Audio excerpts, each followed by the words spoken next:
హాస్పిటల్లో 24/7 అత్యవసర వైద్య సేవలు లభిస్తున్నాయి.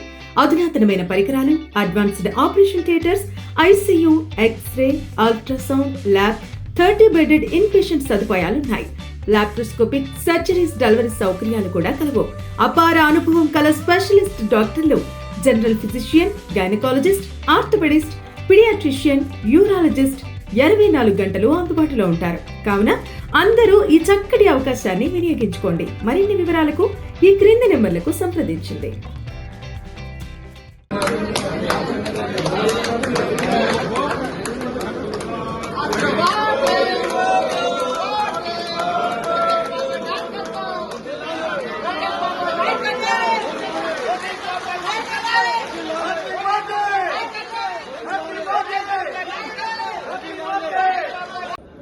జాతీయ ప్రధాన కార్యదర్శి నారా లోకేష్ గారి యొక్క జన్మదినం సందర్భంగా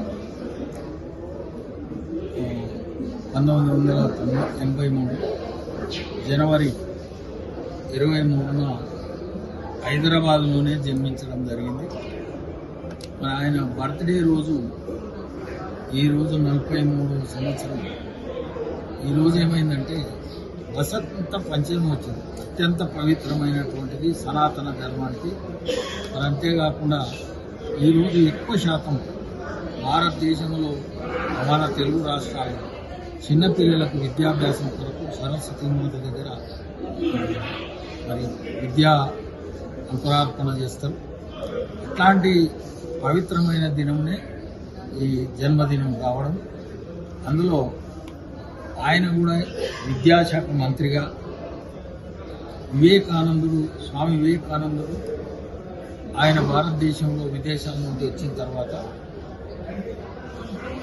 భారతదేశం యావత్ పాదయాత్ర అనంతరం దేశం బాగుపడాలంటే 4 అంశాలు చూపెట్టింది. మొదటిది క్యాస్ట్, రెండవది అప్రెషన్ ఆఫ్ ఉమెన్, మూడోది ఈ పార్టీ సిస్టమ్ ఆఫ్ ఎడ్యుకేషన్, విద్యా విధానం, నెగ్లెక్ట్ ఆఫ్ మాసెస్. అందుకొరకు చంద్రబాబు నాయుడు గారు ఉమ్మడి రాష్ట్రంలో ముఖ్యమంత్రిగా చదువుల పండగ అనేది ఒక కొత్త చట్టం చేస్తున్నారు. అందుకే ఇవాళ పురాతన కాలంలో ఇప్పటి వరకు కూడా వేదాలలో కూడా రచించింది ఏంటంటే విద్యా విధానంతోనే సమాజం అభివృద్ధి చెందుతుంది.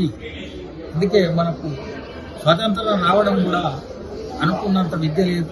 15-20% కూడా లేనప్పుడే మనకు భారతదేశంలో ఇలా 76 సంవత్సరాలు పూర్తి చేసుకున్న సందర్భంగా మరి లోకేష్ గారు ఆయన తాతగారు అయిన నందమూరి తారక రామారావు గారు జనవరి 9న ముఖ్యమంత్రి అయ్యాడు. 14 రోజులకు ఈయన జననం. అంటే మరి ఆ విధంగా